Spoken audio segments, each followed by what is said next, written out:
Happy 2018, everybody.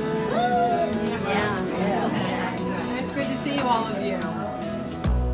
I'm going to get started. I know that there's still, it seems like an awkward hour for traffic on Long Island these days, but we're just not going to wait for anybody else anymore. This is all about you now. Okay? This is all about you. They'll come when they come. They'll get here when they get here. But we will begin.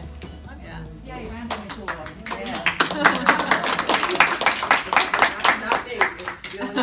Lots and lots and lots of people. Just my name is on.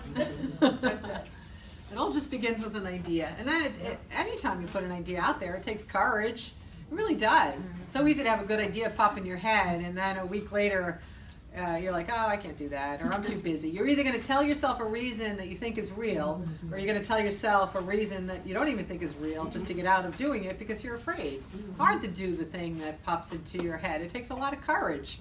It really takes a lot of courage, right? Yeah. We have a lot of courage to work against our negative pushes, but it takes a little bit more courage to work toward the positive ones where you're initiating something, creating something, and beginning something. Definitely. Thank you, Michelle. That was beautiful. I love this. So cute. Okay, so I know last year our theme for the Enlightenment Power Groups all year was exploring the soul. And I know that we will have a new theme that will center around for this year here and at my meetings in New York City. But this meeting, it's been commandeered by your guides today. So this meeting's not mine. This is your guides' meeting. And what they would specifically like to do tonight, which we haven't ever done in here before, is to really have it be only 100% about the people that have shown up here tonight. We'll figure this out as we go along. They commandeered my group in the city on Monday, and the way that they did it, the way that it unfolded actually was a little bit mind-blowing to me because it was something I'd never done before, the way that we did it there. And we're going to do it again, and we'll see how it goes. And the other thing too, I just want to remind you, one of the reasons why they are trying to do something a little bit differently for the month of January, I have gotten more information for the year before a seminar this year than I've ever gotten before, and I think this is my 6th or 7th time giving that seminar. And I realized that if I'm left to my own devices tonight, I'm going to wind up channeling some of the stuff that we'll be talking about at the year before us, because that's how many insights I have been given already. And the idea is it's to get me off that track, okay, to keep me from going there. I'm amazed at how different this year is, because I don't know, I just like how much more could be new. And what I'm hearing about this year is so brand new that it's mind-blowing. And I really want to talk about it. I'm really excited about talking about it, but I have to wait until January 27th, okay? Good, so that's what we're gonna do. Tonight, here's what we're doing. We're going to have someone use a timer, and we're going to give every person in the room a moment to speak. You don't have to if you don't want to. It's suggested that you do, just to amp up the collectiveness in the group. You can say something that means a lot, that's deep or personal, or you can say something frivolous, like why is my favorite color orange? So it doesn't have to be about, being afraid to speak or revealing anything. But our objective tonight is that I'm going to go around the room and have everybody state what is the thing that it is that they're most curious about right now. And usually it comes in clusters, right? All of a sudden you're thinking about it and thinking about it and thinking about it. And curiosity is a funny thing. It could be you're curious about something in the world or the universe or your life or the future, or what kind of car to buy, or what college my kid could go to or should go to. But other times it's just very personal. why can't I get rid of this last 10 pounds? Or, why do I keep starting businesses and they fail? So it doesn't matter at all. Don't qualify or limit what it is that you ask. There are no right or wrong questions.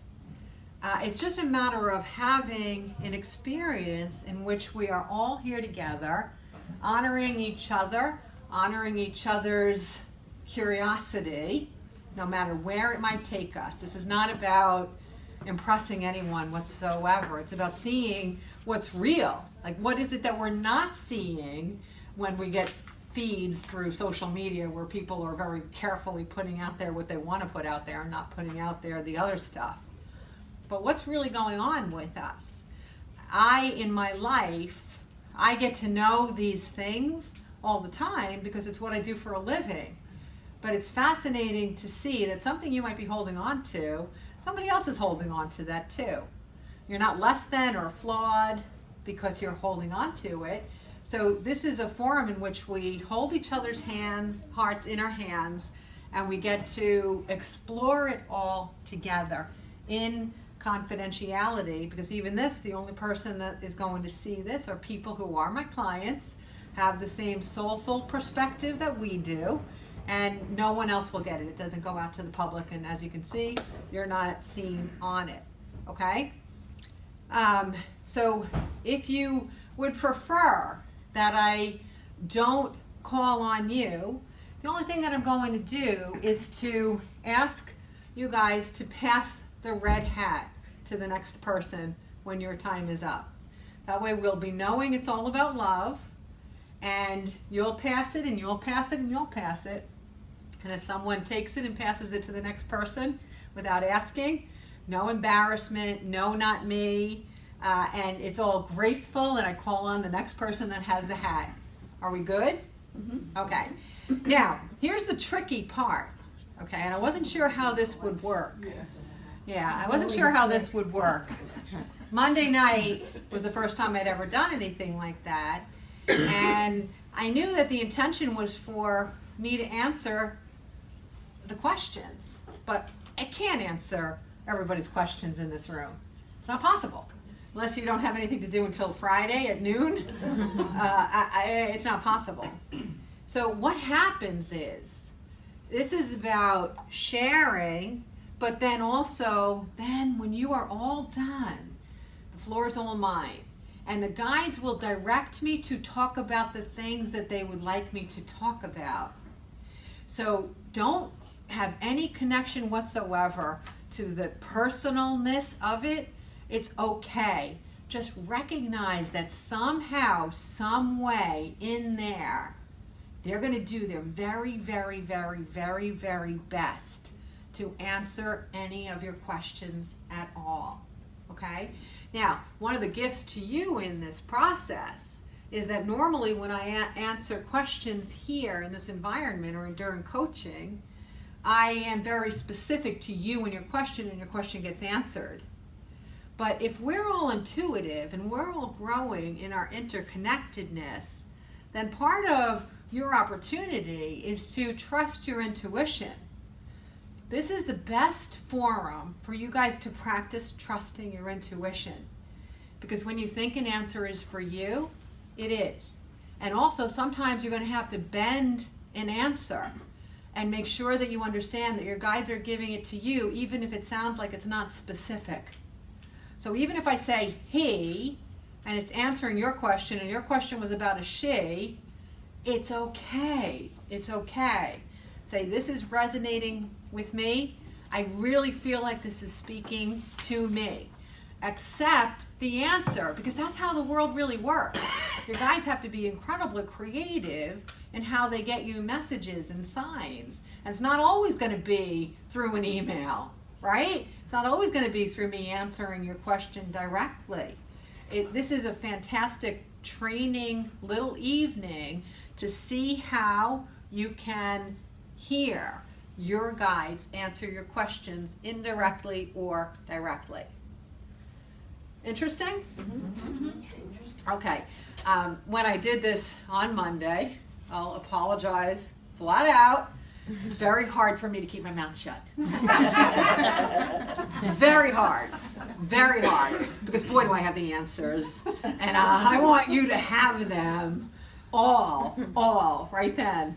And then I know that as soon as I hear another 5 questions after yours, I'm like, my brain's like water in a sieve. I'm not ever going to remember it. So now I have to just put it out to them and hope they get to you somehow, some way, the best that they can. But that doesn't match my agenda. Karen's agenda is to help everyone be happier than they were a minute ago. So I don't know if I've succeeded if I'm not allowed to speak. So this is hard for me. You think it's hard for you? It's much, much, much harder for me. All right, so have some, just give me some support here, everybody. The other thing is, because it will be timed, the reason for the timing is you don't have to use all the time. But if you get to a period of time, then we will say, okay, we got to move on to the next person, simply so that it doesn't turn out that we do half a room and then we don't get to the other half. If you wind up asking a question and you still have more time on your time, I'm allowed to ask you questions. I'm just not allowed to give you answers. Okay? I also may take the opportunity to restate your question just to make sure that everybody's on the same page and understands what we just heard. Okay? Are we good? How does that sound? All right. This is my second try at it. So good luck to us all. Good luck to us all. If this weren't a very precious little hat, I would throw it up to see who catches it. But as I've been petting the pom-pom, I'm clearly very attached to where this hat goes. So let me hand the hat to someone. Anyone near within the reach of me not want to go first? Or are we all good? We're brave people near me? You're good? Yes? All right, so I'm going to hand the hat. Okay, here we go. So who's doing the timing? Oh, sorry. Here's why I always need assistance. Technical question. It's 3 minutes, and who would like to time? I'll time. Thank you, Terry. Okay, and we'll switch it up so that you can have the chance to be more engaged, just in case you get sidetracked. Well, I'll set an alarm. So. Oh, okay, that's even better. Not actually gonna count. I feel like I'm at the Oscars now. And thank you to my puppy for always being there when I need a friend. Yeah. Oh. And go. All right, I have an older daughter who is an engineer and has been unhappy in her position for a very powerful company for quite some time. And now the universe has made it incredibly challenging for her to remain. Her health is going down the toilet. She's receiving tremendous amounts of harassment, and she's finally come to the conclusion that she needs to move on. And she got mono for the second time as a result of the stress that she's been under, and so she had time to write a letter just detailing all of the harassment, not sexual, but having to do with her age and her gender, and the fact that this company is run by very powerful white men that exceed the age of 40 and go into 60. So, I am curious, because she's probably applied to about 100 plus jobs in her field. She specifically wants to go to Colorado. Is this in her game plan? Does she need to revisit what her role will be in the next company? Maybe she has to change from engineering to coding. She's up for anything at this point. She realizes she's going to have to take a significant, more than likely, salary cut. She's willing to do it as long as she has enough money to live on and take care of her dog. But I am curious now, because I've been watching this unfold for quite some time, and it's been very intense over the last year. So I would like to know what the universe has in mind for her. Okay. Wow, is that going to take me a lot to not answer? I will say that I feel as though you were really thorough in setting the scene for us. So I think we probably have a very good understanding. Some of the things that popped up in my head and probably others' heads, you then answered it. So I think that's really good. Did anybody have a question to ask? Okay, so we're good. Good, thank you. No. Thanks. Why have I had so many major life-threatening illnesses in the last 20 years? That's a big one. That's big. Wow. Does anybody have any questions? No. Okay. You got 2 minutes and 50 seconds in reserve somewhere. Yeah, right. All right, next. I don't know what to ask. I'm gonna ask this question. I'm curious to know if my mother was there when my friend Karen crossed over. That's my question. Let's see, I keep feeling like I'm on the edge of something big happening to myself, my overall life. Looking for any kind of hints, what I should be looking for, tools that I'll need, and I know I also battle with like the issues of like feeling worthy enough. So I wonder if that all comes into play and it just kind of clicks in for me and I'm sore. So kind of curious about that. Okay. Anybody have any questions? We're good? Okay. You guys are good. On Monday, everybody they were firing 6, 7 questions at each person. Wow, this is fascinating. Maybe we Okay. can loop around again. Easy. What's up with the arm, that's all. Wow. It's like I will be able to answer everybody's question. We have. I'm sorry. I apologize. Which arm?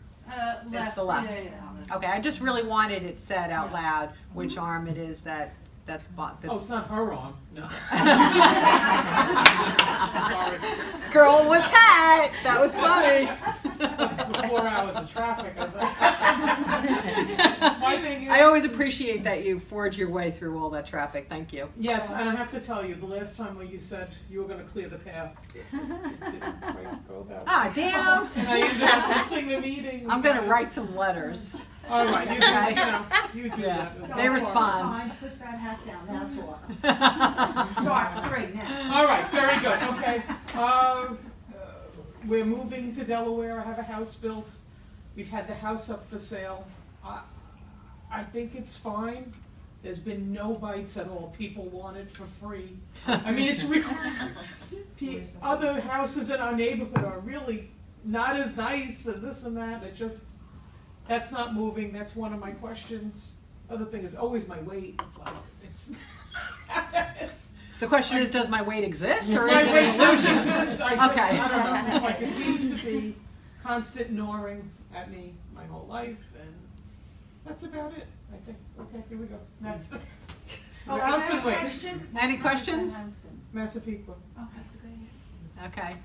You And would thank you, think- I can hear that you're all being loud enough, because in order for anyone that is registered online, for them to get value of it, they certainly have to hear the questions going around the room. So thanks for projecting the way you are.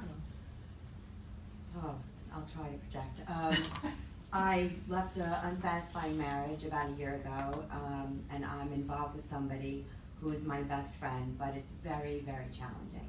And I'm just wondering if I'm putting a lot of energy into something that is, I'm not gonna say it's not worth it, I think it's worth it, but is it something that is going to last and make me happy in the long run? Okay, wow. Anyone, any questions for that?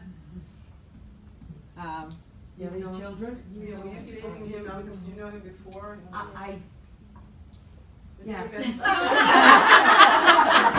Give me the damn hat! During the time, I wasn't dating him while I was married, if that's the question. But you I knew him. dated him after I left, but he was my boyfriend in high school. And Facebook, he kept coming up as people you may know, and I kept avoiding knowing him him. because I was, still living at home and not Has separate. he ever been married? Yes, he married the woman who was the girlfriend after me. Oh. So he married his second high school sweetheart, because I was the first. But we weren't dating while we were. Don't you know the rule? The next one loses. Ah. There you go, that's the answer.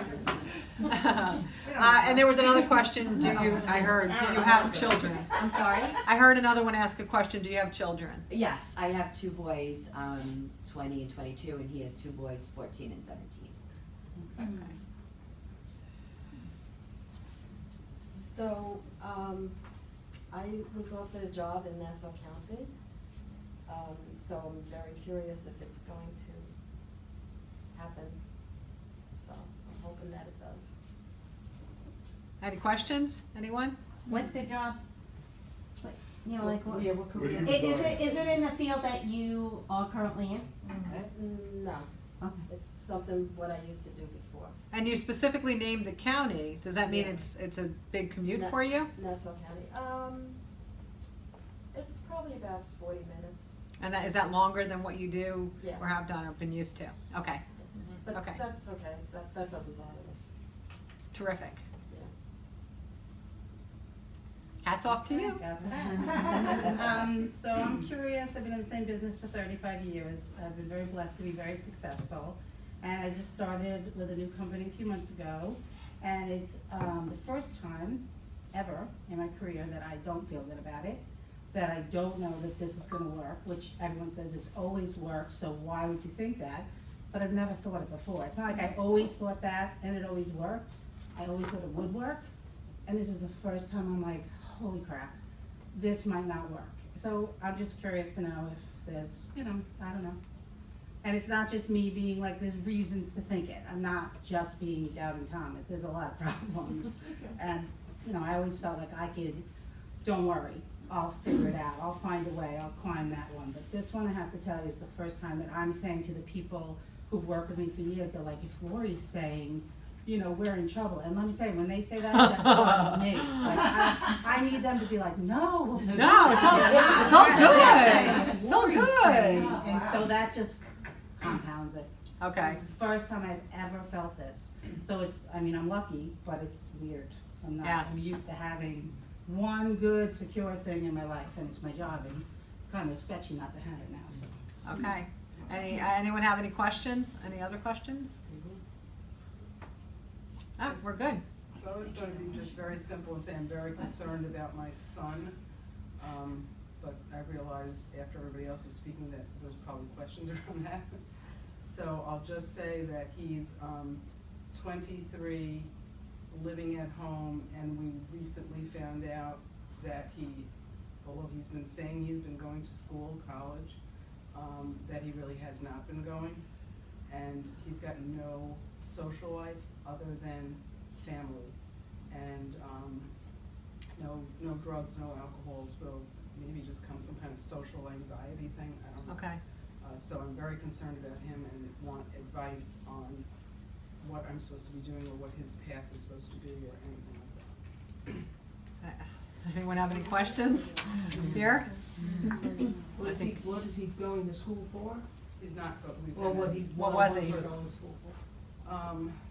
like liberal arts or whatever the degree is, it's liberal arts now, Mhm. so social something, Yeah. I forget what it was. Communications. Yeah. Communications. Communications or something like social sciences or something. On tonight. Does he show interest in any? Does he show interest in anything?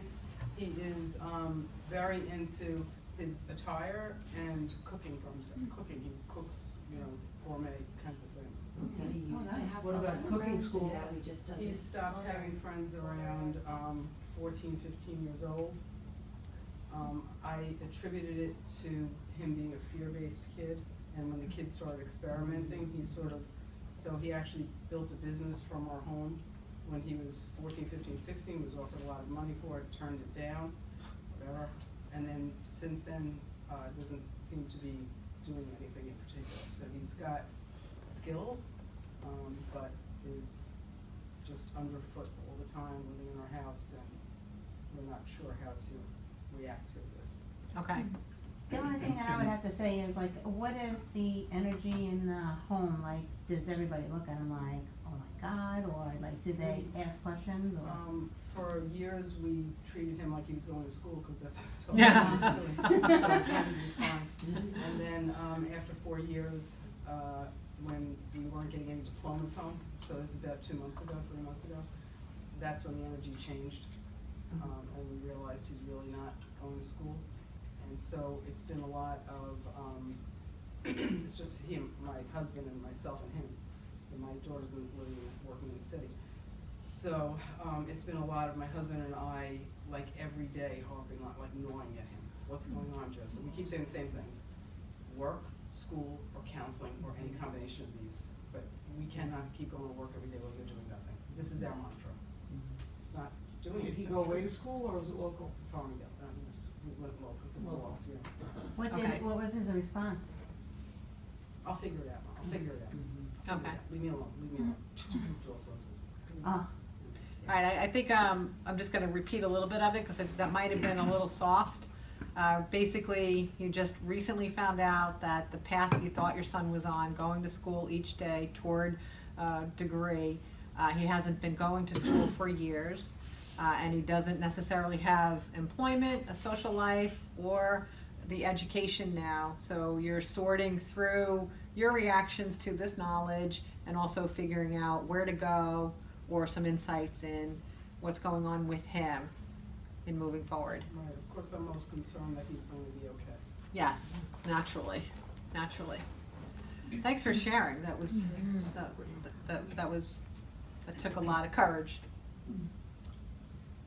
Similar to that, I have a mixed family and nieces and nephews and children that I have brought up, and very close friends, and very blessed really with that. But lately I have been, I'm gonna say, under attack by many of them, and kind of questioned about my choices that I made years ago in bringing in other kids into my home and whatever. And I really question if I made the right choices, because I am getting attacked and questioned as to, you know, why did you do that? Why do you do this? Why do you respond like that? And just very personally attacked by people that I love. So I just want to know, what do I do about it? And where, how do you kind of guide? If you screwed up before, can you get on the right track? Okay, People that think that you've wronged them. yeah. Anyone have any questions here? How old are the people? They're all adults. Yeah. The youngest- 30s, 40s? The youngest is, youngest is 36, and the oldest is 48. Do they have a relationship? Is it a parental relationship or? There's a lot. She has a There's a- very big, extended, and kind of They're These nieces, stepchildren? nephews, and creating they're family. my nieces and nephews and my children, and I have a very close friend also that's kind of doing the same kind of thing that I've known forever. Mhm. What's happening in their lives, the kids' Yeah. lives? Well, two of them are really not doing very well. Two of them are one is on a pretty bad path, the other one is trying to promote what she's doing and doing it okay, but still has this albatross around her neck about what happened in her life when she was younger, you know, that brought these kids in. And my friend is, I don't know what it's all about, I really don't. I have been very supportive of her whole life. She's divorced for many, many years. She was always involved with our family, and took her on vacations and did all kinds of stuff, but now it's like she's questioning my beliefs and being personally attacked.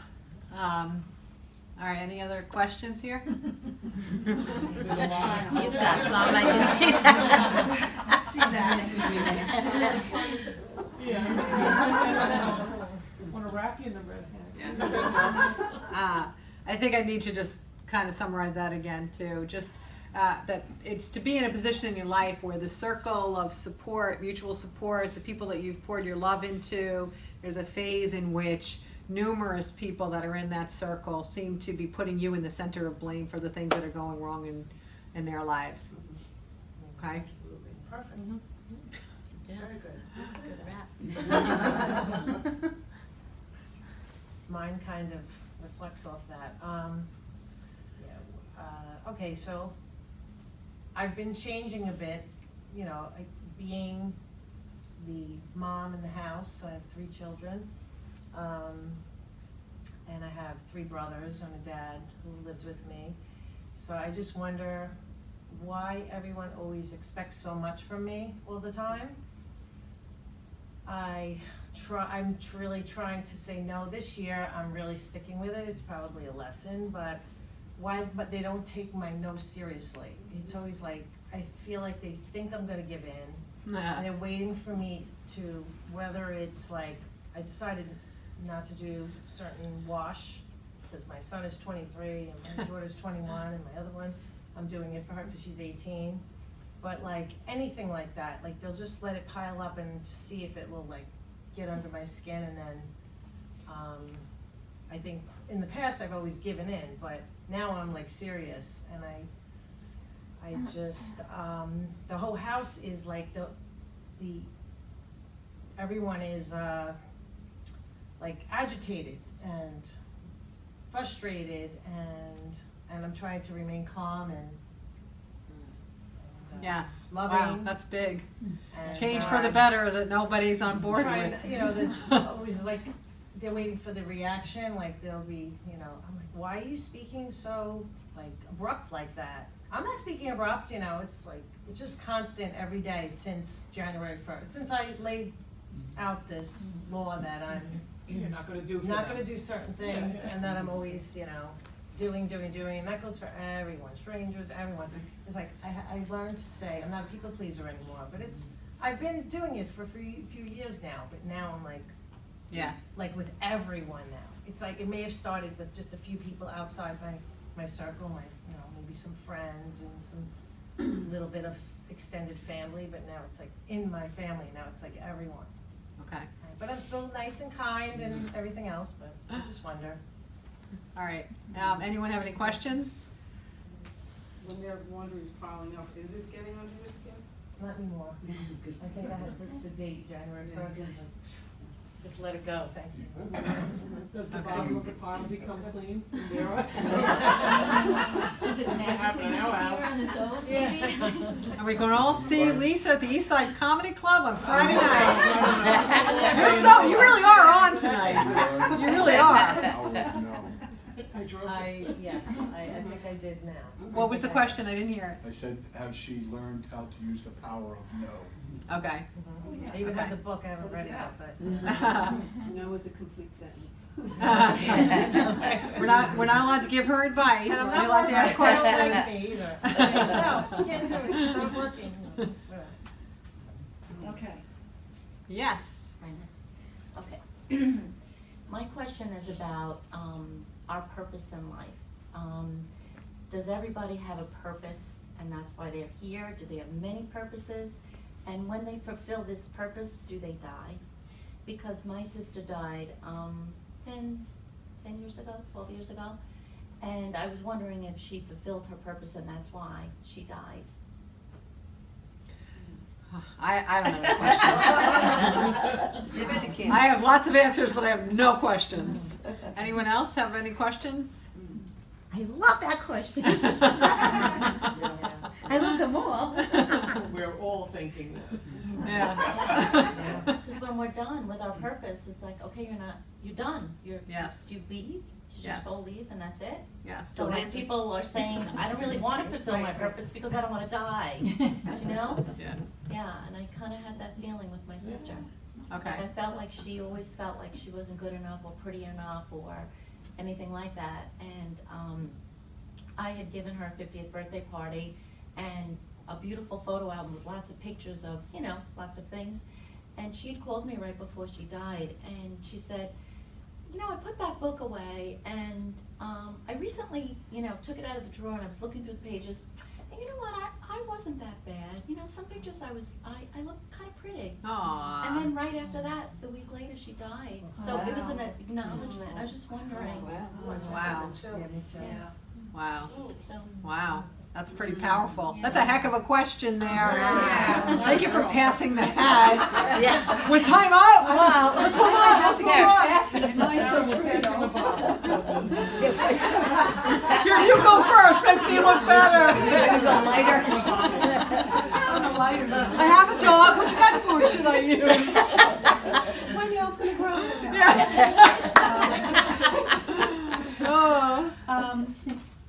I believe the path that I'm on, and, you know, maybe within the last 6 months, because the original was, you know, longer, in that I think my existing career is gonna come to an end, and I'll be, you know, heading for the next journey, and I'm just, you know, hoping that whatever is guiding me, that I see all the signs, and hopefully, you know, I'll be able to do it with confidence and without that kind of knee jerk that I usually do, and be more free about it.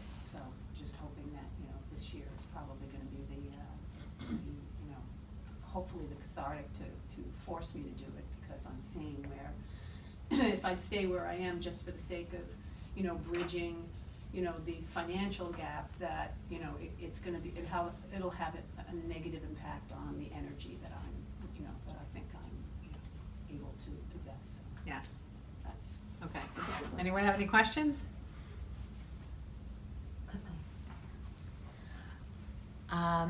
My question is this: I have in my heart best intentions, able to pull it off for my family and friends, not for myself.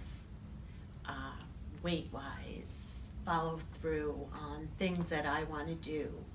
And so that's my question, is why am I so eager, and why does it come so easy to me to pacify everybody else or help other people when, as you can see, I could do some help myself.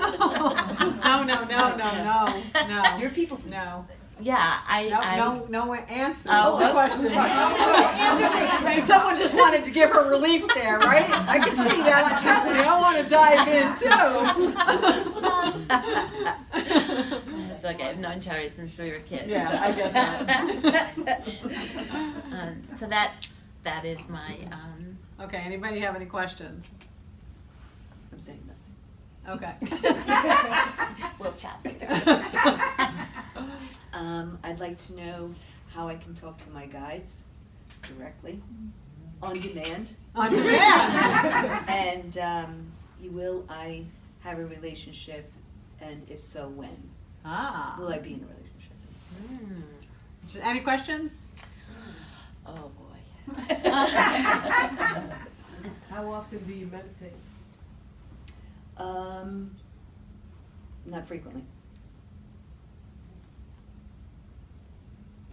I have issues with meditating. That's why I don't meditate.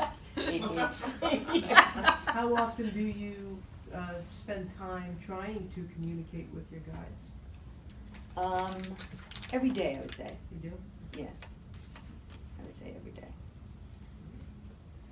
I would say, like, in the past, I would have been maybe afraid, and now I'm not afraid. I actually had a dream where there was a ghost, and he was laying on almost like a shelf, and he was newly dead, you know, like in and it was like, how come I could see you're newly dead? Newly? Like, you know, like from Beetlejuice. Yeah.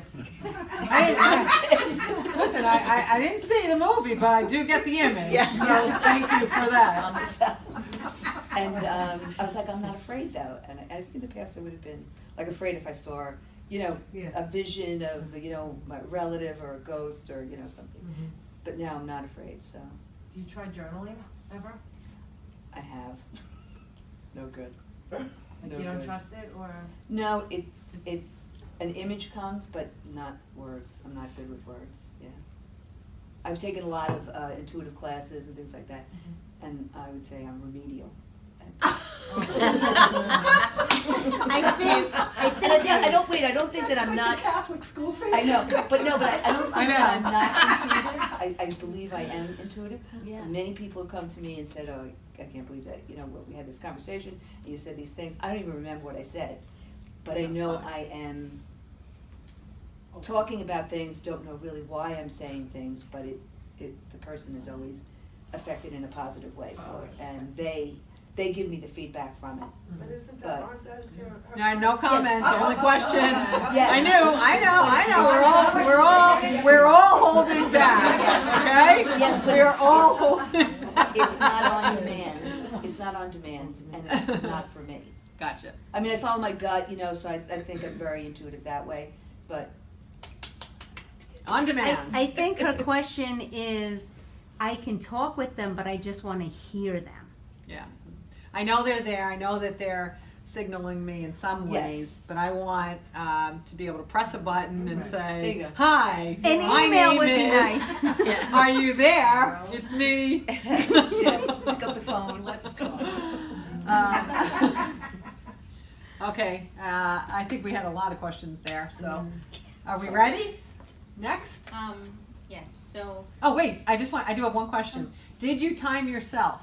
No. Oh, I haven't timed since we blew past that aisle. wait. That was 4 minutes. We didn't know what to do. That's funny. Didn't wanna get the second. I don't know. Okay, good. so my question, I got more of an idea, and it's really an open forum. So I would want to know about the time frame for moving through my current limbo, which seems to be kind of encompassing a lot of areas of my life. Partly dependent on myself and partly dependent on my significant others' progress with a job. So that's pretty much the gist Okay, of it. okay. I have a question. Uh-huh. Okay, limbo with relationship? Well, the relationship is great in itself. However, the next step, right? For instance, to get married. There's the desire for it, and then there's certain things that just don't fall into place, and it just keeps kind of getting postponed. Not that there's any specific definite plans yet, but Are you engaged? yeah. Okay. It's things like that, or where to move, or when, or I'm sure you guys understand. So And how do your jobs play into it? my jobs, well, I do have a particular profession, which I can accomplish from anywhere really, but that's a good question, because I guess I'm waiting for a certain stability in a particular area to start exploring hobbies or rediscover certain things that used to really bring me a lot of satisfaction. And then maybe that's what I'm missing, and that's what I'm kind of really want to move through this phase and see when and where. Okay. This is, I don't know when I'm going to recover from this. She's holding it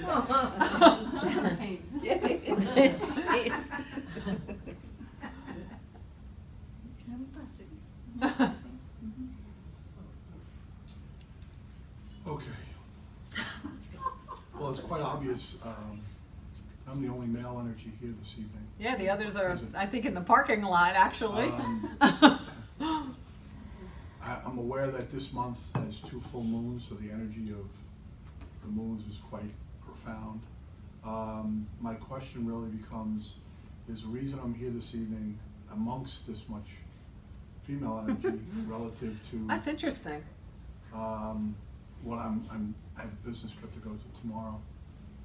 which I think is gonna start to uncoil some things for me. Okay. So I'm taking that as a yes, but that's just me. All right, I'm gonna just, I think you were a little soft, so I'm just gonna restate your statement. Is the fact that this is the first time I've attended a Karen Garvey event and I'm the only male energy, is it metaphoric or is it just a coincidence? Why didn't I get the email? I didn't know it was gonna be a women's group tonight. Yeah, exactly.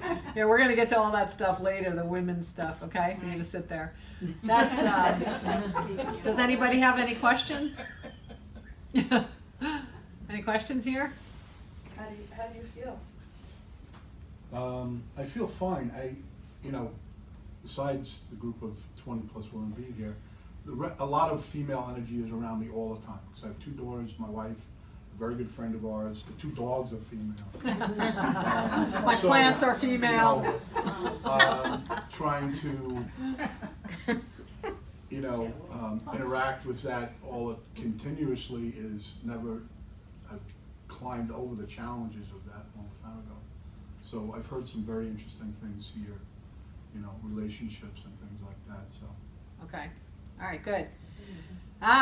Wow, that was an earful, wasn't it? Yes. And to make matters even more challenging for me, we're gonna take our break now, and then I get, you to go. Into seclusion or something? The hat. The hat wasn't passed, sorry, I'm only following the That's why I put bouncing it hat. initially. Thank you, yes. Okay, so time this, no. Please time it. Questions, anybody?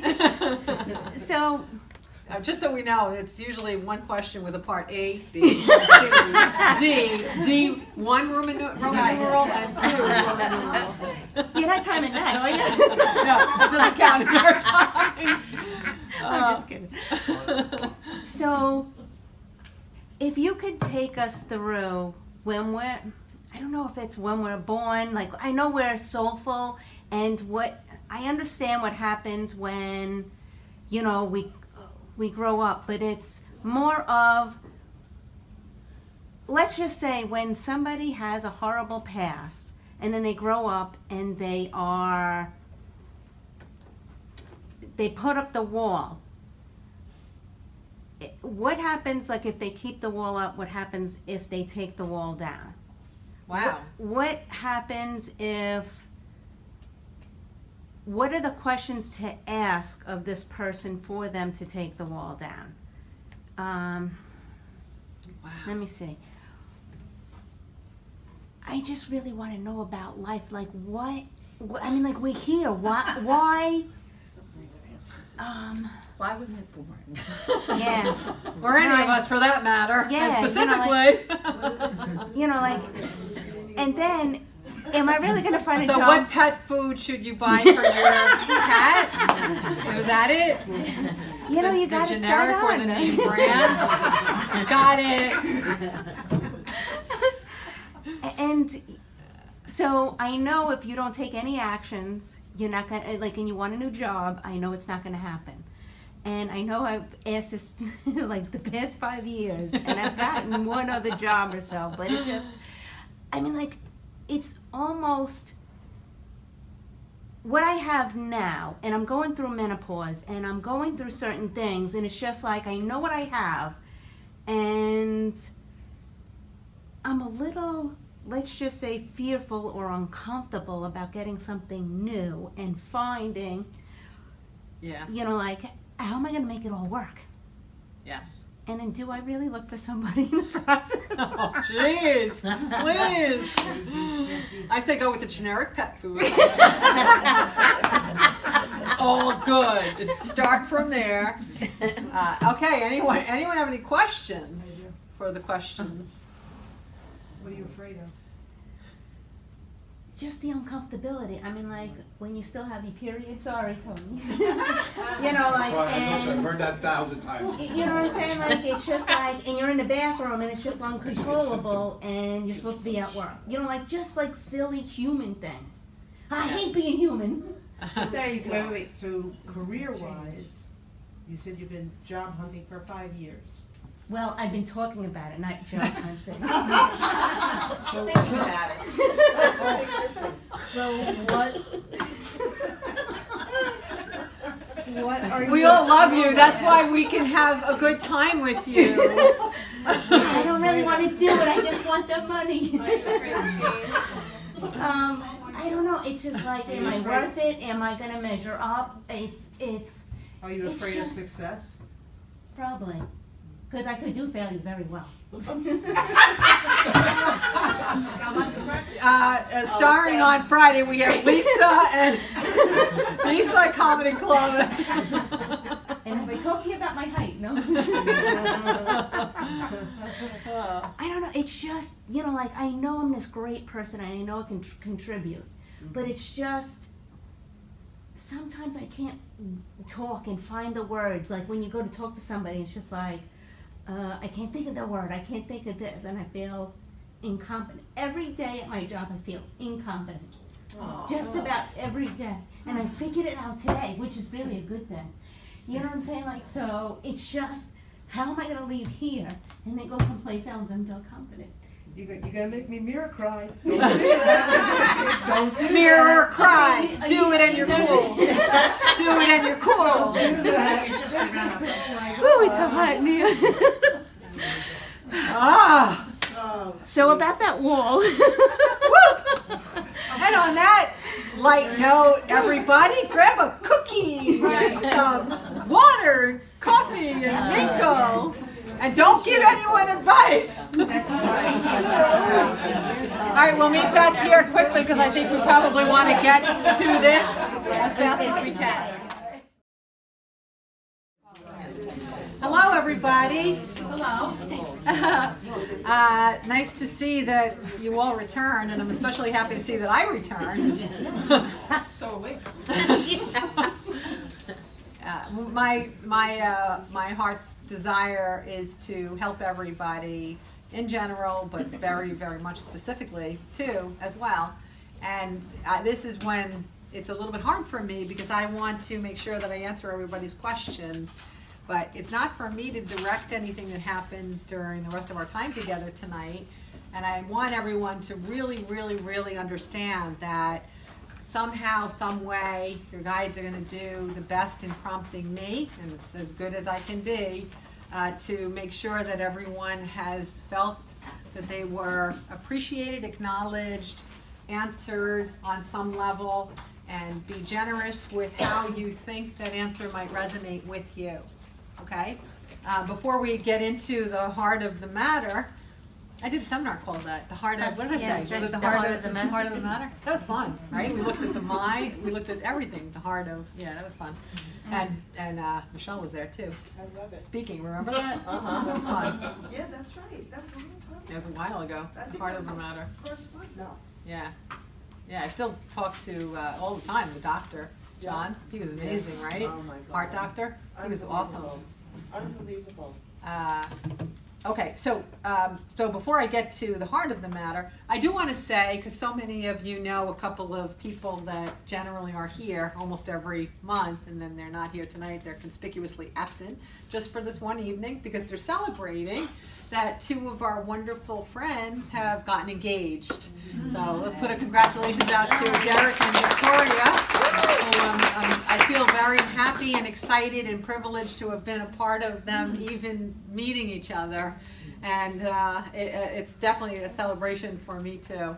And his mom is here too, so congratulations. Congratulations. Yeah, congratulations.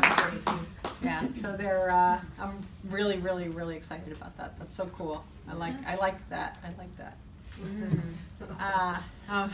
I'm the new dating app.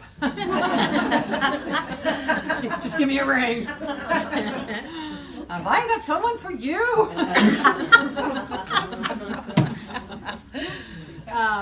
Okay. We need a few more minutes.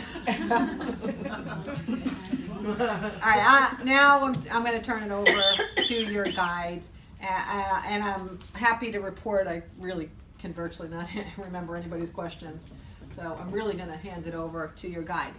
one thing I found a little interesting as I was listening was that of the preview information I got about the year before us, some people were asking questions that are specifically going to be answered at the year before us. And the reason I'm pointing out that fact is that your question is intuitive too, because you're kind of comprehending that this is something that's untenable for me, but that this is really going to be a good year to break past this, regardless of whether it's a new issue or an older issue. And I did find that I was so tempted to say, you just asked about it, and there were at least 3 or 4 people that were specifically asking questions that will be answered at the year before us. I thought that was fascinating. The second thing that I'm going to speak for everybody here through your guides, I found it heartwarming and beautiful that, number one, there was such a commonality of the things that people were asking.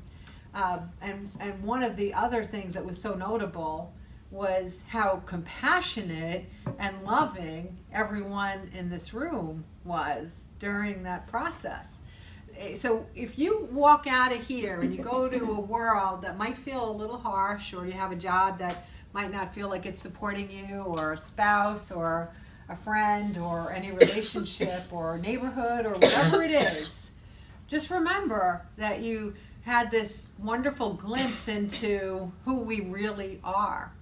And this is who we really are. There was a lot of heartfelt compassion here, not just in the questions that were asked, but also in the nodding and the ahs and during the break, the getting up and the hugs.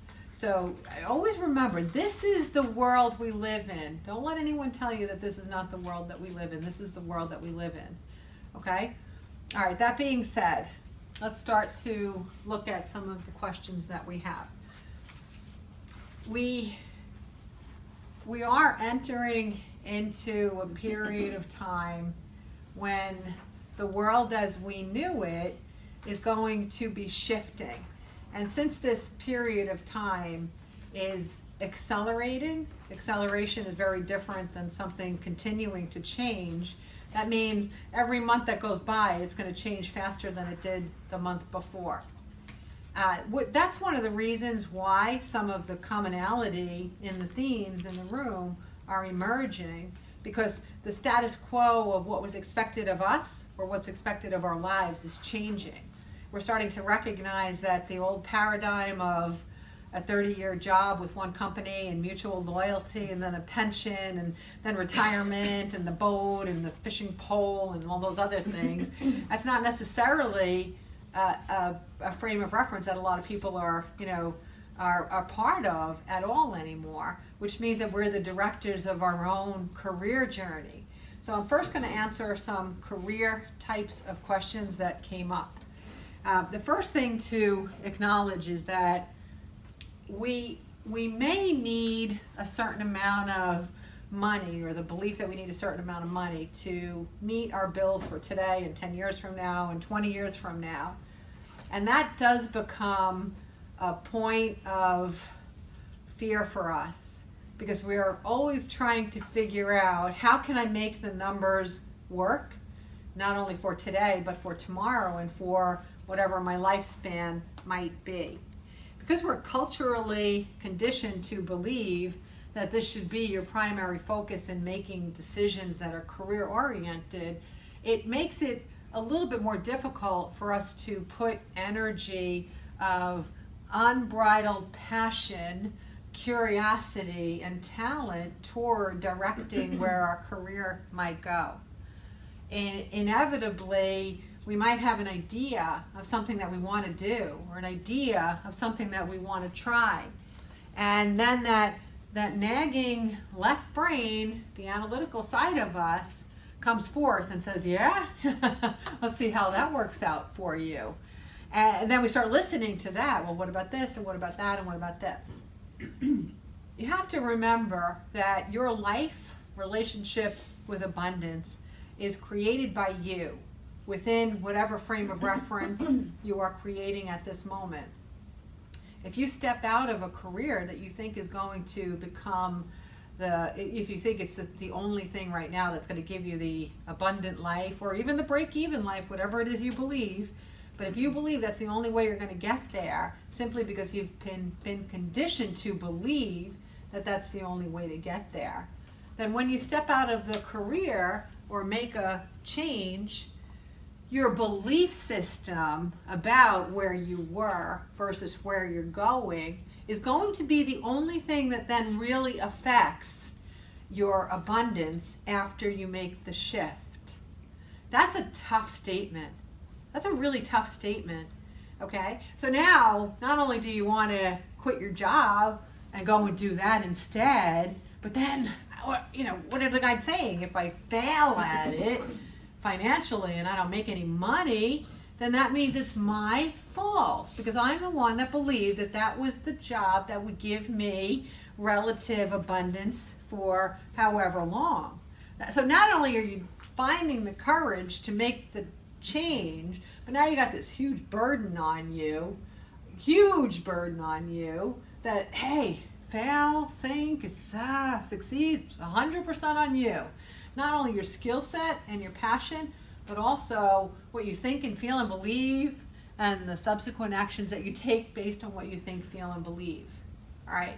So what I suggest is that when you're making any shift, the important thing to do is to face dead on what your real fears are in making that shift. Because when you ask a question about when, what, where, and why about career, it has more to do with where you put your thoughts and your beliefs. The outcome is going to be specifically reflecting what you believe to be possible, what you believe to be true. Okay, if I was told my whole life that there are a few careers that you can have and anything else is wishy-washy and it's going to lead to homelessness, then if I step out of one of those careers that were sanctioned, then if I move into something that hadn't been sanctioned, then there's a greater likelihood that the unsanctioned career is going to lead to my abundant demise. So when you're making a move, you are the only one that can prepare your energy in the move. And I mean prepare it, not just wish for it to work, but prepare it. That means that every now and then you got to roll your sleeves up and do a little bit of work to get ready for the change. Okay? I don't know why guides would bring this up, but I think owning a boat is a little bit like this, right? What do we have to do with a boat before we take it out of the water? Or what do we do with a boat when we put it back in the water and start it for a new season? You know, there's a reason everybody says the only thing better than a boat is a friend with a boat, because there's a lot of prep, but you have steps to take, and you know that that season with the boat in the water is worthy. You've made the commitment to make all of those steps and that commitment of resources and energy and time. You've made the commitment because you clearly love the season of the boat in the water. It's amazing how we can be so prepared for putting a boat in the water, yet we're going to make a whole big career shift and we don't prepare for the next season. It's not enough to decide that this is your passion. It's not enough to just decide that I don't want to be where I was. It's a matter of saying, how can I continue to support the energy of creating this with an abundant flow? What can I think? And if my thoughts are going to places that are non-productive, what techniques can I use to allow those thoughts to support me? What can I do about my feelings? Your feelings have an incredible energy, okay? When was the last time you guys saw someone get excited about something, right? A client sent me a video yesterday of her 15-year-old son scoring a goal. Well, you watch him and his face and his reaction. and you get the chills all over. Like, you can't help but be jazzed. So what are you doing to get yourself jazzed? What are you doing to keep that feeling in the place where you want the energy to be? Then beliefs. What are you doing to become consciously aware of what your beliefs are in the change? Do I believe that I'm worthy of a new role? Do I believe that I'm worthy of moving from a sanctioned choice to an unsanctioned choice?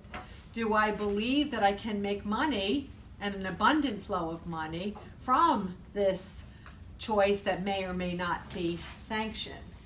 Do I have any resistance because of my age or my gender or where I live? What are my beliefs as I'm moving into this change? Okay? When I made the shift from being in corporate, being a business person, and going out and saying, hey, I'm a psychic motivational speaker. Yeah, come on down. Well, come on, guys. That was in 2007. Nobody was out there being a psychic motivational speaker, and I'm telling you, no one. So what the hell was going to happen to my career if I didn't do the work to help me stay connected to the possibility of it succeeding, right? There was far more probability that I would fail at that path. Far more warnings, other people's expectations, other people saying, yeah, have a good time. Don't worry, you can always fall back on that corporate thing you had going on. You know, there was so much more of that, and I couldn't even, you know, they had that thing called the internet back in 2007. I couldn't even pull something back up on the internet that says motivational psychic. You know, there's no such thing, it didn't exist.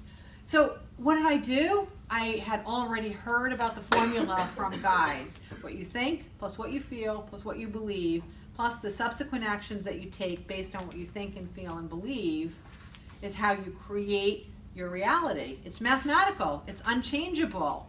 That after the equal sign is going to happen whether you are on board or not. Whether you know the energy is going into it or not, it's going to happen. Okay? So what I did when I started the change was I actually committed to everything. I had motivational sayings up in my cabinets that only the people who lived in the house could see, and I'd go to that with somebody and we'd look at it and say it over and over again. And I wrote and I journaled and I dreamed and I had affirmations and I talked to guides and I did everything I had to do, everything in order to keep me focused on the belief that I could succeed at what it was I was doing. One of the things that was really important for me to do was to embrace my commitment that I could succeed.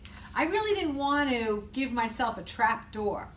I didn't want to get to the library and find out that I could go through the kitchen through one tunnel and wind up back where I started. That's a Clue reference, anyone, okay? So I wanted to make sure I knew exactly what door I was opening and have no surprises and slip back because I wasn't doing what was important to get me into the next room. So the way I phrased it in my head then was, I don't have the luxury of a negative thought. And I added, for myself, I added, my life depends on it. Now listen, that's really big to say that, okay? My life depends on it. But what I was saying, when I would say that sentence to myself over and over and over and over again, what I really meant was that of all the lives I have right now, a social life, a life as a parent, a financial life, an emotional life, a spiritual life, a physical life, of all of that, some portion of it was going to come to an end if I gave in, if I went back to old patterns, if I didn't stay being connected to my vision. I did not have the luxury of a negative thought. There's a big difference between suppressing what's going on in your head and managing it. So am I going to die if I think, oh, I'm so scared I can't pay the mortgage this month? No. But I can say, you know what? Hold my hand for a minute and let me cry because I'm really afraid I can't pay the mortgage next month. And then saying, enough. Okay, let's go to the affirmations. Let's do some writing. Let's get jazzed. Let's experience what the feelings feel like when you're in the lane of being a magnetic energy to that which it is you want. Okay? Sometimes it meant I would have my energy sticks on the table in the kitchen. And sometimes I would pick up those energy sticks 10, 12, 30, 40 times a day. The energy sticks that I've talked to most of you about that open when you're feeling a positive energy that you're emitting, and they close in front of you when you are not feeling a positive energy. I would pick those damn things up and I would do whatever I had to do until I got them back open. And sometimes I would be like listening to the birds, going outside.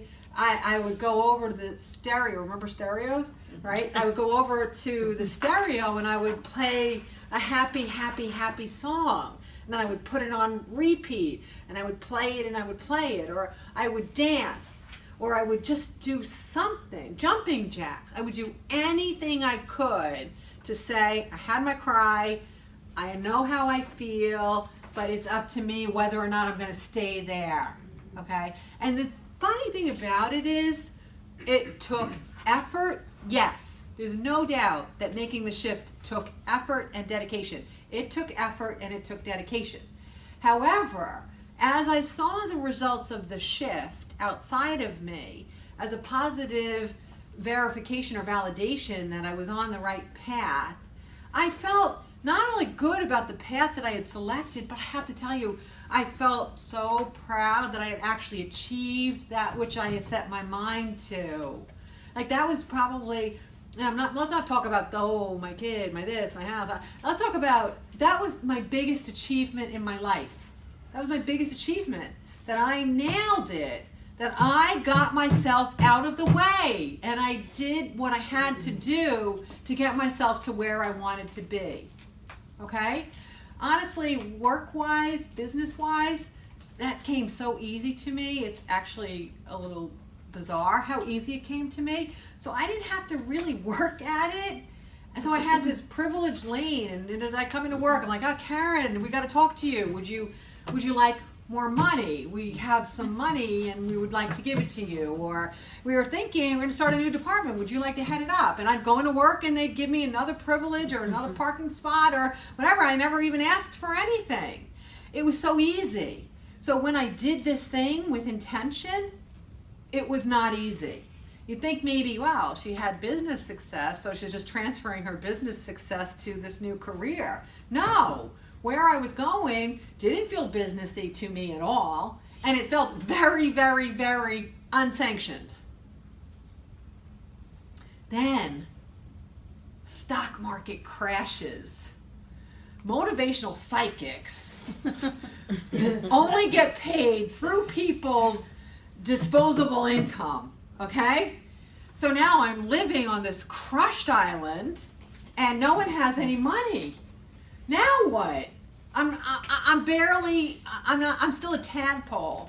Now what the F am I going to do, right? So I just said, you know what? My relationship with the stock market crash, my relationship with how abundance affects me or not, that's my relationship. I can choose to be a part of the collective, or I can choose to say, no matter how many millions or thousands of people needed this washout of their retirement funds, of their jobs, of life as they knew it in a predictable way, whatever benefit they can have from this moment, I won't benefit from it because I've already selected to be on this particular journey. This thing that happened is not designed to unearth me. It's not designed to make me crawl back to something that's more predictable and safe. It's meant me to see, what are you made out of? You've had 2 years to see, you're doing pretty well. Now, when the chips are down a little, what are you made out of? Do you really believe your truth? Do you believe what you've committed to? And I wound up having 2009 as my best financial year through my whole corporate life. And I chose that. I chose that through my thoughts, my feelings, my actions, and the subsequent belief, and you know the formula. My thoughts, my feelings, my beliefs, and the subsequent actions that I took based on what I was thinking and feeling and believing. I chose it. And I reignited that choice every single day because my life depended on it. And I have to tell you, the proudest part of it for me was because everything had come easy career-wise. Nothing else did. But career-wise, because it had come so easy, this really showed what I was made out of, because I could easily have just stayed in a safe lane that came so easily, and people would have just kept giving me more money and opening more doors for me. So this was not the logical choice by any means. So the proudest I was the fact that I did it using my tools. I did it by staying focused. I did it consciously. I did it by choice. So in answer to a lot of questions about abundance or career or even a move, is what are you bringing to this shift? Where are your thoughts and your feelings and your beliefs? What energy are you greeting this thing with? That's the most important factor in what the outcome will be, is what are you bringing to the shift? So that's the overriding context in which a lot of questions have come. Now, I'm going to rattle off a few specific answers here. I don't know if guides will point to someone and say this is for you, but I am going to say some things a little bit more specific to some of the questions that have come out. Number one in the back, whomever wants to take ownership of this, you have an entrepreneurial spirit. And the more you succeed in being an employee, and the world is shifting around us where the level of professionalism might not be where it was a few decades ago or a couple of decades ago, you start to become a one-person island in a sea of people that might not be operating at that same caliber that they used to be at. So if you're entrepreneurial and you're doing something and everybody else is really amped up their professional contribution to the whole, wherever your paycheck may be coming from, you can ignore your entrepreneurial spirit forever and be very, very, very happy and abundant. But if the world changes around you, and that spark in you and that wisdom in you is now in an environment where they're not matching your level of awareness, it just becomes undoable. It becomes unfathomable. It becomes very difficult. So what happens is if you step into something with intention to shift that, and it's not working out, the question is not what's to become of me. The question is, how can I use the interpretation of what I'm experiencing at this minute to redirect where I'll be in a way that supports me and is an expression and a reflection of who I am and where I am, okay? If you look around in a room, if you're in a business meeting, for example, and it's mind-blowing how much everybody doesn't know what to do or how to do it, and you're the only one, I can do your job, your job, your job, your job, your job, your job, then maybe you're not doing the job that you are ready for now. Maybe it's time to be a leader. Maybe it's time to start your own business. Maybe it's time to manage other people and help teach the skill set that you learned that allowed you to be so successful to begin with. because guarantee you're above where the people are that you're working for when you get to that vibrational energy. So the question is, I switched, or I'm switching, and now I can see that there's a lot of agitation for me. What's my interpretation of this agitation? And then answer your question by allowing your next choices to be aligned with what you have come to discover about yourself. And then when you embark on that, by all means, pay attention to what you're thinking and feeling and believing and the subsequent actions that you take based on those factors. The other thing too is, as we have witnessed the disillusion of a predictable career setting, really in most parts of the world now, no one's given us a map for how to navigate our careers in this new environment. Yeah, there might be some careers that are still predictable, but for the most part, you are your own brand today. So your relationship with your career, or whether or not you choose to be an entrepreneur, that becomes your responsibility. How do I present myself? How do I reflect myself? How do I tell the conversation of who I am and what it is I'm capable of doing or offering you or contributing to you? One thing I find really kind of funny is people want you to have the answers. They just do, right? So if you go on an interview, you might be nervous, but there's something about the person sitting on the other side of the table that they want you to give them all the reasons to hire you. So just give it to them. Give them the reasons to hire you, right? And half the time, that's not by being perfunctory. Oh, what's a strength that I can turn into an asset? I mean, what's a weakness that I can turn into a strength? It's not by being predictable. It's by being you. Give them a reason to hire you. I don't want you to blend into everybody else that they interviewed all week. Tell them why it is you. And this is in everything. Show up being the one, because people want to believe you. They want one less decision to make, one less thing to worry about, one less thing to have a meeting over. They just want it to be you, okay? If anyone has ever taught us this, it's Mary Poppins. So let's all learn from Mary Poppins. When the right person shows up for the right role at the moment, everything else disappears and is blown away in the wind. You can be that person if you just show up. There's nothing to worry about. You're more likely to get the job if you remember that you're the person for the job than you are if you're worrying about if you're the person for the job. Because that's the energy. Everything is energy. Energy. Energy. One thing I love about TV and movies is that the unbelievable can happen, and as soon as it does, it's believable. Okay?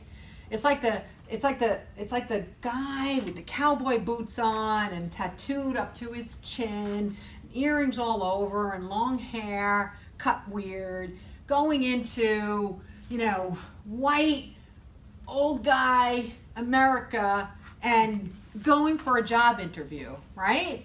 And during that interview, it's failing.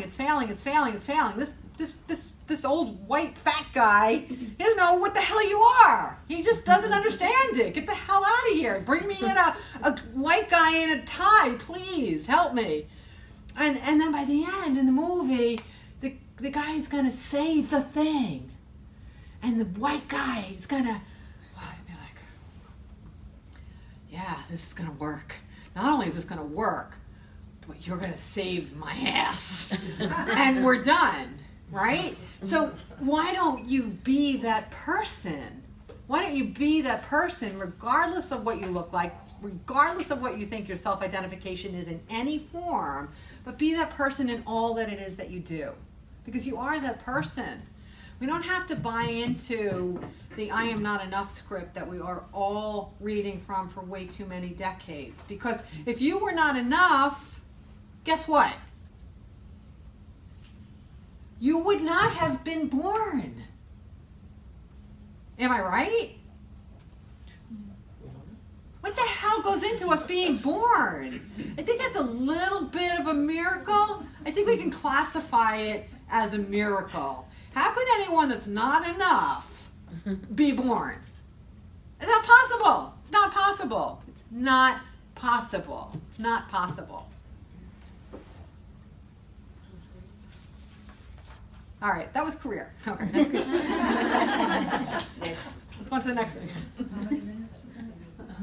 Did anyone have any questions? You get 3. No, I'm kidding. Okay, I know I answered some non-career questions there as well. I'm going to go through a quick answer of a bunch of questions by saying something else. And this actually comes off the heels of the bigger statements that your guides just gave you.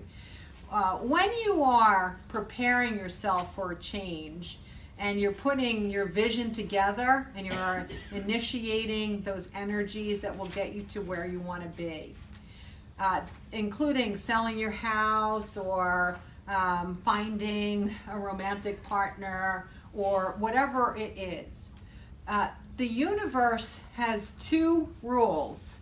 Which is funny because there's no rules in the universe, right? But there are 2 rules that the universe obeys.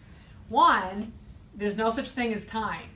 So you can write time on your list, much as you damn want, but guess what? It just kind of, it's like invisible ink to the universe. The universe just doesn't get it.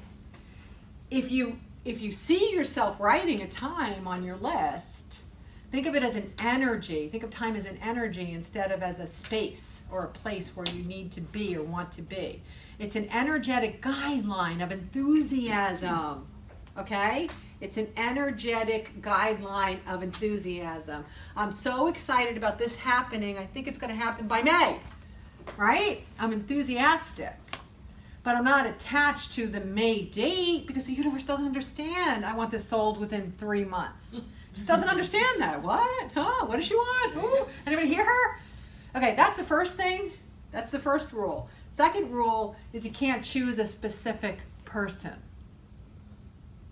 Can't say, I want to be in a loving, mutually beneficial, connected mind to mind, body to body, spirit to spirit relationship with her or him. The universe is like, what? What about free will? What about the power that we have to choose? What about the fact that there's no destiny? What about the fact that you can choose whatever you want, to be happy or not to be happy? Doesn't that other person have the choice to be happy or not happy? Even though we can see clearly that anyone that you love, it will be happier with you, of course, because we're the best in this room, of course. Even though we can see that, maybe the schlub on the other side of this doesn't have that wisdom. So we still have to give them free will to sabotage their own happiness by not being with you. Right?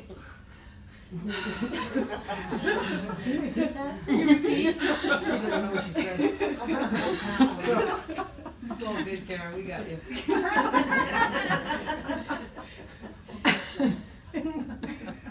Buy the video. And By the video. the one way that they can sabotage their happiness is by allowing their human baggage to not let their soul shine in a way that allows them to be in a harmonious relationship with you. So people have a story, and that story comes with energy. And whether they're conscious of it or not conscious of it, their story is what they're going to bring to a relationship with you. I know I'm talking about romance, but it's also true in a working profession. It's also true about neighborliness. It's true about any person that you interact with. They have history. When they meet you or they interact with you or they have sex with you, they're bringing their history with you. Sounds like an STD commercial. But you're not able to control the history that they bring. You have to be able to determine that the soul might be infinitely beautiful and infinitely the right soul for me in this physical manifestation at this moment, but their baggage, their history, makes it impossible for me to be with the human. I've given it some time, I've given it some effort, and I can't see the possibility of there being a shift that this could be the right human for me, even though I clearly know that this is the right soul for me. And in that, understand that there's not just one soul for any one person.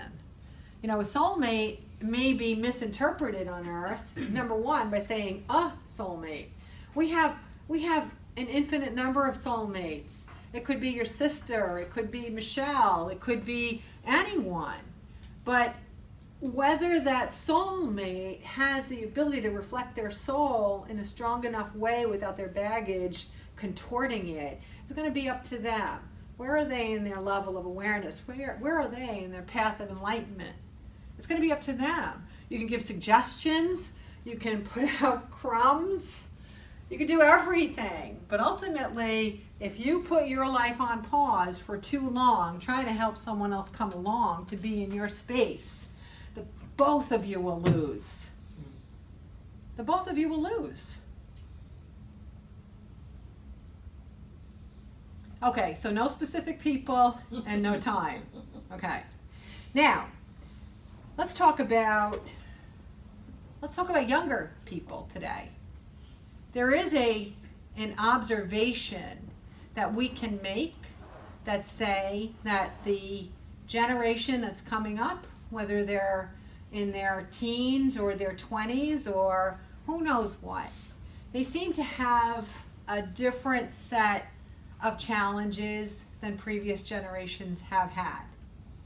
It's so easy for one generation to look at the next and say, you know what, not only was I doing my own laundry at 7, but I was doing the whole neighborhood's laundry, okay? Because everybody was, they were alcoholics and they were working and they had 17 kids. So I did the whole neighborhood of laundry when I was 7. It's easier for us to see that this is our perspective. Just get off your ass and do it the way that I did it.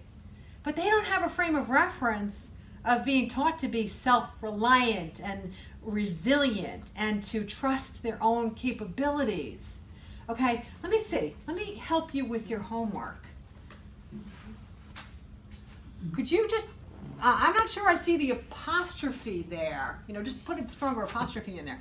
All right, you have 2 sentences in a row that have only 5 words. What can you do? Just put some more words in that sentence. All right, do it. I'm not going to bother you. All right, look. This is a preposition without a clause. Okay. Yeah, I know. I promise you, I'm not going to bother you. Absolutely not. I'm not going to bother you. But this is what these kids have grown up with, whether it's their own parents or their teachers or society. But they've been smothered. They've been smothered. They're not asked, what can you do? How can you get this done? They're not allowed to fail in their household. They're not allowed to ride their bicycles in the front of the house.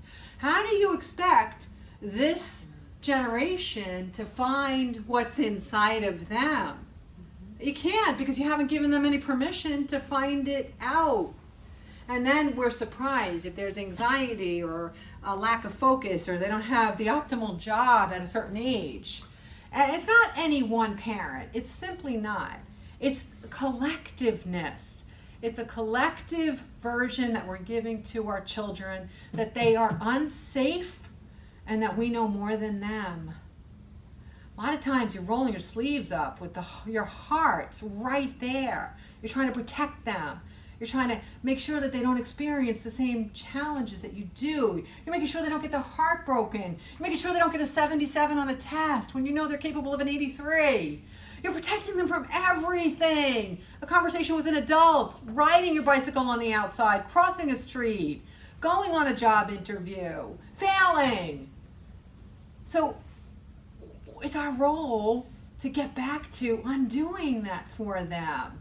I found in raising kids since 9/11, I've had to do 10 times more work to undo all of the suffocating, you are not safe shit that's going on around there in the world in which my children live. So we have mantras. We have mantras. Did you see it with your own eyes? Did you hear it with your own ears? Do you believe it to be true? No. Did you see it with your own eyes? Did you hear it with your own ears? And little by little, they started to realize that the stuff that they're told and taught, these ambiguous monster fears, none of it is even true. It's not even true. It's not true. So in order to help the younger generation, if you have any access to someone that's younger, ignite them. Trust them. Trust them to succeed or trust them to fail. Trust them to experience life so that they can figure out how to make life tomorrow. Prepare them for that. Oh my gosh, are we out of time? I'm just getting warmed up.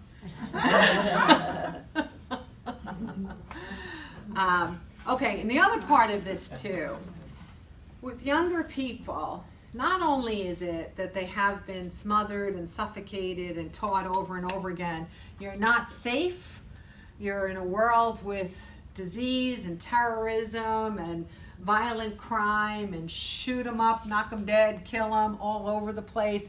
Not only is that what they have heard and has been reinforced to them all the time, but they're also told, I think this is the funniest thing, you can do anything.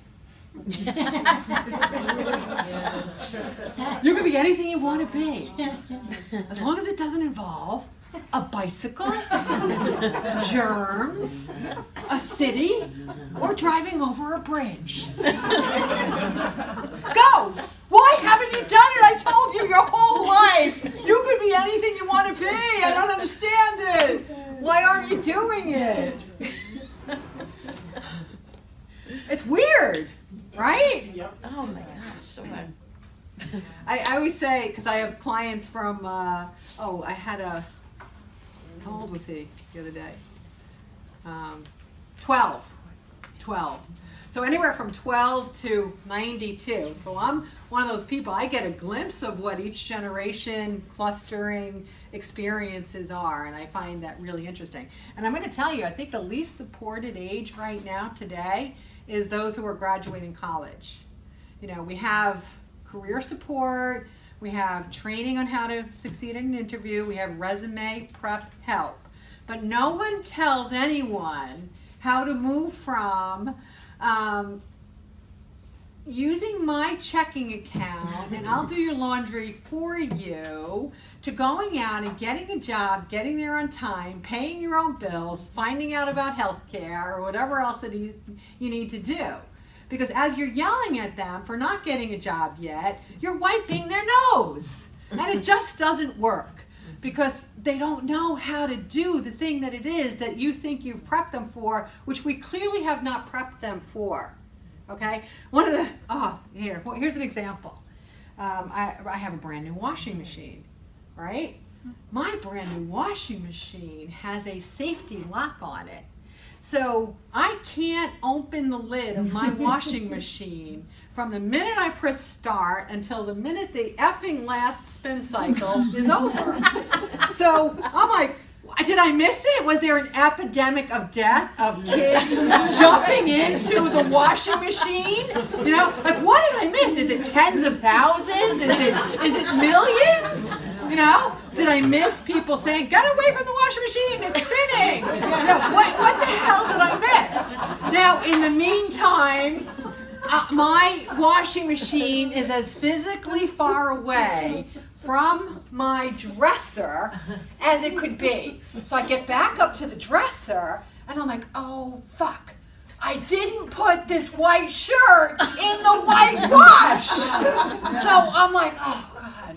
Now what am I going to do? I have to unplug the washing machine. I have to try their pause system. I have to wait 2 weeks until I build up enough white wash. Why do you think your kids don't know how to create life? Right? Really? Right? I have YouTubed the hell out of how to break the lock. So finally what I did, I opened up my washing machine and I unscrewed and disconnected the wires that went to the lock, and I can put my wash in, I can look at it in agitation, I can balance it, I can do all these really, really cool things again. and I'm safe doing them. So sometimes you just have to say, what the heck? What are these kids up against? And give them more of what they're not getting out there, and don't judge them.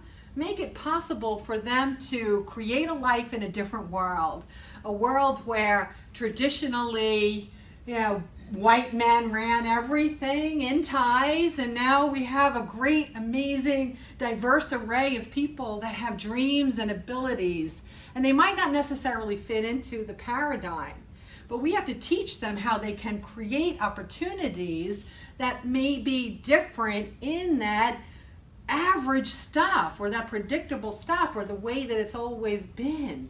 If you don't help them to see that I can be the guy with the long hair, cut weird, tattoos to my chin line, talking to a guy in a suit with ketchup stains on his tie, if you don't tell them that you can go in and be that, they're never going to put forth that confident energy to say, I can be this. I can be this.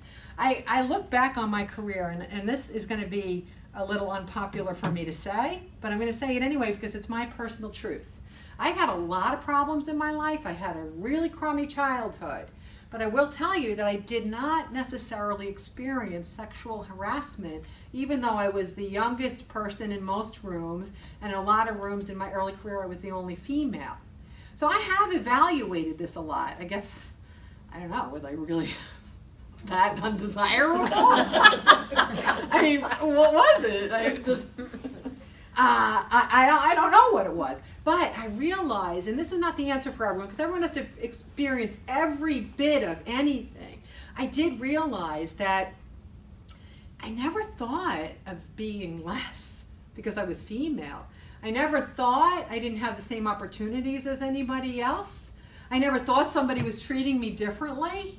If somebody talked over me, I didn't think it was because I was a girl. I thought it was because he was an asshole, And so I didn't draw in that energy. I didn't have anything that I needed to discover by having that happen to me in the workplace. Trust me, I did plenty of other things to sabotage a whole and happy life.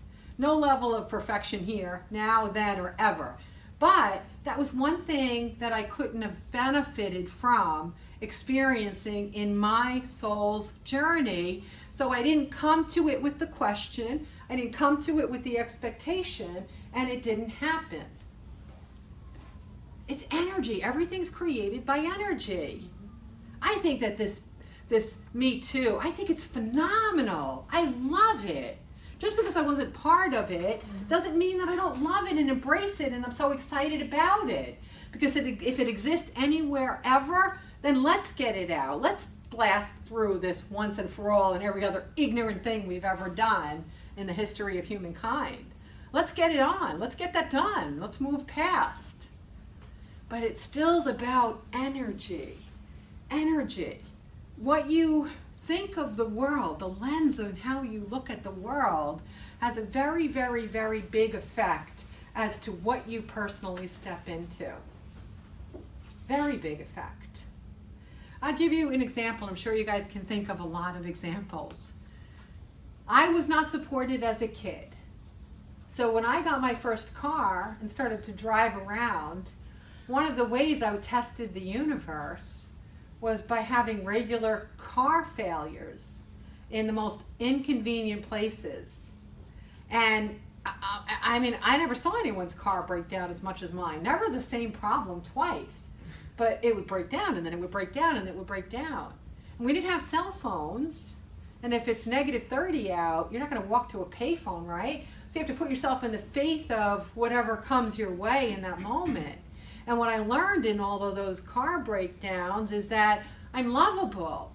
Everyone who came to me helped me, or changed my tire, or drove me somewhere. Don't tell your kids that. and that's how I learned that I existed and I was visible, because perfect strangers helped me out when my cars broke down. But my cars don't break down anymore, because I don't need the opportunity for discovery from a car breaking down. It's over. That part of my life is done. I feel supported. I am supported. My guides support me. I support me. friends and family support me. They love me. I love me. It's all energy. The other part is that something that gurgles up in people is our soul's intention. We don't die after we parallel with our soul's intention. Yes, we all have a purpose. We have multiple purposes. Our purpose sounds like a question that Sue might ask me when she gets me to listen to her question. Part 1, part 2, part 3, part 4, the Roman numerals, the A's and the B's. We all have so many purposes, maybe under a grand umbrella of something that's so meaningful. But when we achieve it, we become a model for others to achieve their soul's intention too.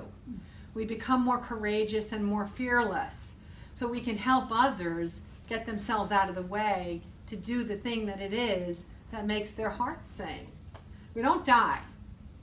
A death that we consider to be premature, it has nothing to do with having met our soul's intention and then finishing and going back home.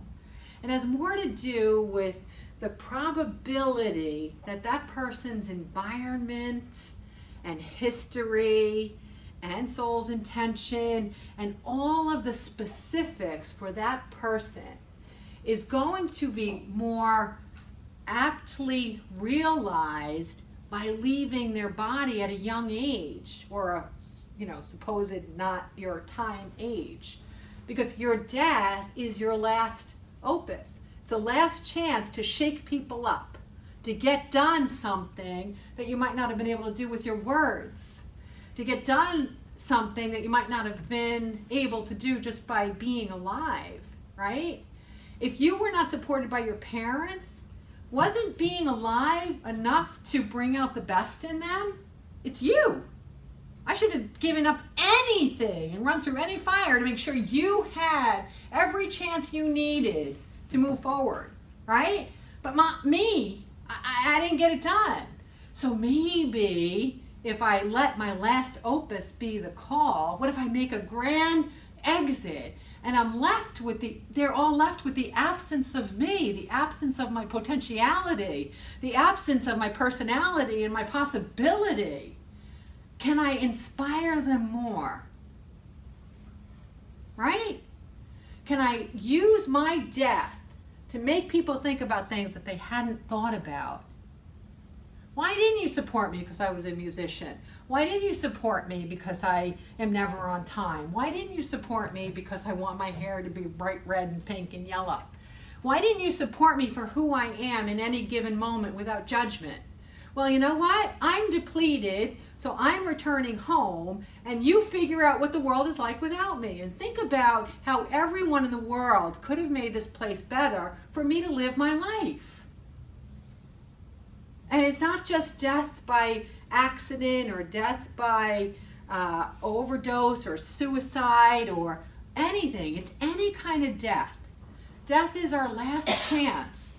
It's our last chance to express our soul's intention in a way that it's the final chance for anyone around us or anyone who ever heard of us to ignite the things that we were here to try to help them ignite. That's it.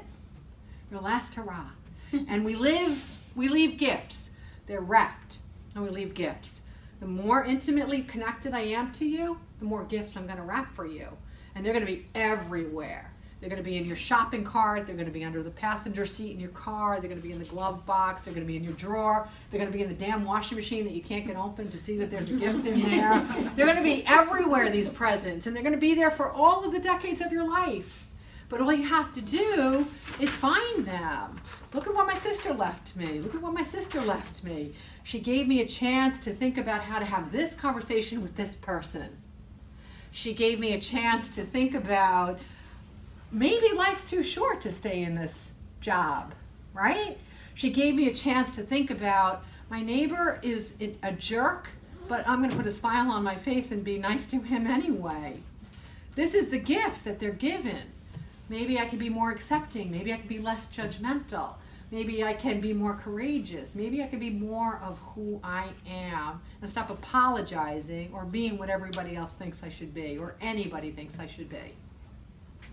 Those are the gifts that they leave us, and they're all there. Most people don't open them, but they are there to be opened. I know I went way over. Okay, last thing, communicating with your guides. I think that in our line of questioning with Terry, I think everybody very, very beautifully showed that we know ways to connect with our guides. Auto writing, through our dreams, asking questions. And we also got to witness that Terry's quite aware that she's incredibly intuitive. The things that come out of her mouth to people just the right moment. She does it really well. She has no doubt that she has good intuition. The direct connection between now is when I want to hear your answer. We don't really have enough time to completely get to that tonight, but I do have a sense that one of the things we'll be doing a little bit more this year in this EPG is working that out, okay? Because it is important to everybody, and I can fundamentally tell you that talking to my guides was the biggest shift I've ever had in my life, all right? It really is the biggest shift I ever had in my life. To hear unconditional love, to feel embraced, to be not judged under any circumstance, it's heaven on earth. It's heaven on earth. So we will work on that. It's an important part of life because it adds so much to the quality of what we're experiencing with people. All right, everybody. Wow. Hope I answered some questions out there. And I really hope to see you at the year before us. We are going to have a great year together. I do feel there's a big difference between being in the know and not being in the know. Everyone can feel that there's a compelling energy this year. It's not your everyday year. So let's all do this together. We're going to do this together. We're going to make this a great year. Thank you, everybody. Thank you. Thank you.